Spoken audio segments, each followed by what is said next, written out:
नमस्कार, दैनिक हिंदुस्तान प्रगति में आप सभी का स्वागत है। आज हम चर्चा करेंगे आलमपुर उपचुनाव को लेकर। आलमपुर में उपचुनाव को लेकर जोरों से तैयारी चालू हो गई है, जिसमें आपको बता दें कुछ दिन पहले आलमपुर में 4 नामांकन पत्र दाखिल किए गए थे, जिसमें से कविता राठौड़ और महेंद्र राठौड़, संतराम मांझी और मिठाईलाल मांझी। जिसमें से कविता राठौड़ और संतराम मांझी जो 2 पार्टी हैं, कांग्रेस और बीजेपी। कविता राठौड़ अवधेश सिंह जो कि कांग्रेस पार्टी से है और संतराम मांझी भारतीय जनता पार्टी से अपना चुनाव लड़ रहे हैं। आपको बता दें मिठाईलाल मांझी का फार्म निरस्त हो गया था और महेंद्र सिंह राठौड़ ने अपना फार्म वापस ले लिया है। अब बात कही जाए कि आलमपुर नगर परिषद का अध्यक्ष कौन है। वर्तमान में नगर परिषद आलमपुर के अध्यक्ष मेहताब सिंह कौरव है। आलमपुर वार्ड नंबर 13 में बताया जाता है कुल वोटिंग 568।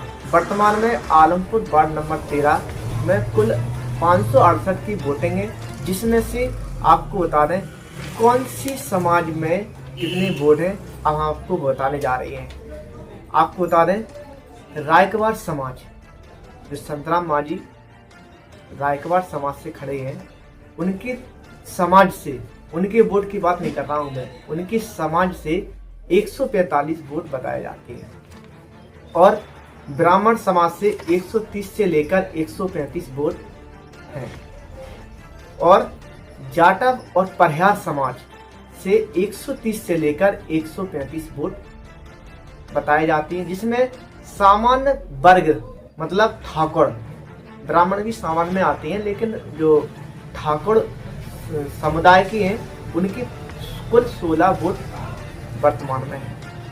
आपको बता दें पूर्व में जो कांग्रेस से पार्षद थी शीला राठौड़, जिनकी मृत्यु हो चुकी थी, जिसके चलते उपचुनाव किया जा रहा है, वो कांग्रेस पार्टी से 19 वोटों से जीती थी और जो भारतीय जनता पार्टी से चुनाव लड़ रहे हैं संतराम मांझी, वो 2014 में बताया जाता है, 2014 ही बताया जाता है, जिसमें वो निर्दलीय खड़े थे और चुनाव हार गए थे।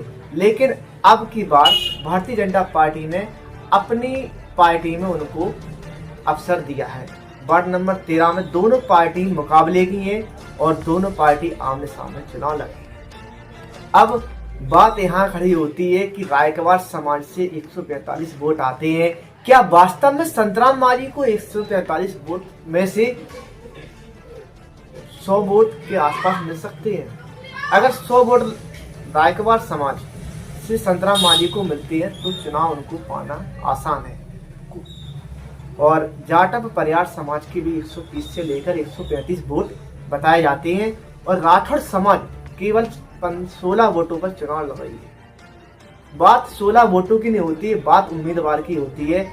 बहुत सी पंचायतें हमने देखी है, वहां पर तो एक ही मतलब अकेला सदस्य ने खड़े होकर चुनाव जीता है।